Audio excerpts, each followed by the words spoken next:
Today, I tested the 8-meter Pace ExoTex back-to-back with the 8-meter Pace Pro to see if it's worth it for you to spend the extra 1,000 euros to get the Pro model. The kite I ride most these days is the Alula version of this kite, which is called the Pace Pro.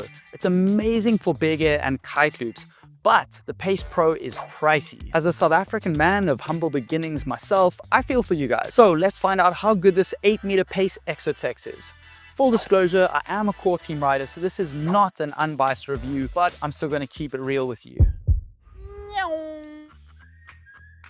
Opening up the session with a boogie, 14.1 meters high as measured by the SURFR. Pretty nice start. Look, the wind's moderate. It's not as strong as I would like, but strong enough to go for a nice big sushi. There we go, looking good. Oh, and I crashed it. So let's look at why I crashed that. So this heli loop, look here, I pull this heli loop and I pull it way too tight. So instead of getting a nice wide radius that gives me nice persistent lift, I pull it so tight that the kite doesn't really get to fly fast and doesn't pick me up and give me a nice sustained soft landing like I want to be teaching you guys in all my videos. Anyway, let's carry on. 15.7 meters high as measured by the SURFR, pretty nice sushi, but I'm gonna have to go for that one again. Oh, that's a nice sushi, only 13.1 meters high this time, but a nice clean landing. And a late back. This is my go-to loop, 15.5 meters high. So look, the wind's decent. I'm managing to get around about 15 meters high on most of my loops. Pretty happy with that. And there we go, the Yannick loop with added rotation.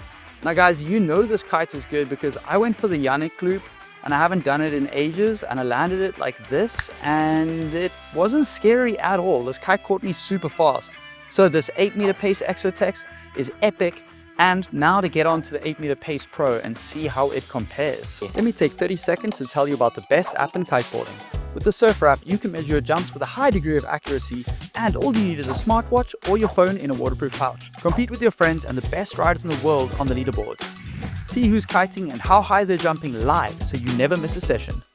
One of my favorite features is SURFR Discover.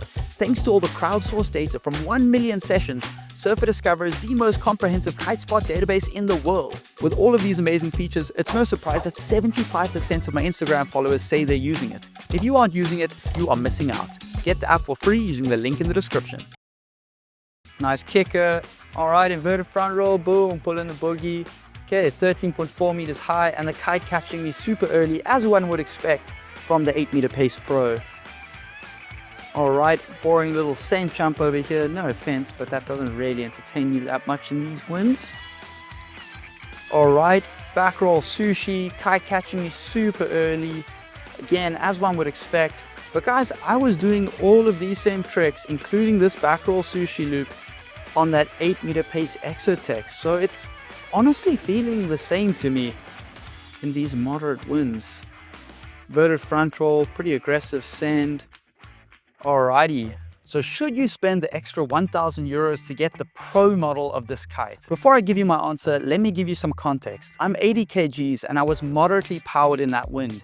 In my experience, most of you guys watching this would be on an 8-meter in that wind, while I would normally ride a 9-meter. And one of the best riders I coach would prefer to be on an 8-meter in that wind. He's a guy who can do sick boogie loops and he's almost landing kite loop board off. So for me, that was an 8-meter wind. That was a 9-meter wind. So I'm super happy to tell you with confidence that in wind of that strength, you do not need to spend the extra 1,000 euros to get the Pro model. The 8-meter Pace ExoTex performed perfectly and I loved it. And I'm confident that this kite would enable me to perform my absolute best when I'm moderately powered. Now, if the kites were blank and I didn't get to look at them properly, I don't think I would have been able to feel the difference between the Pro model and the ExoTex model. But two questions remain for me. How does this 8-meter Pace ExoTex perform once it's gusting 40 to 45 knots? Does it hold its shape as well as the Alula version?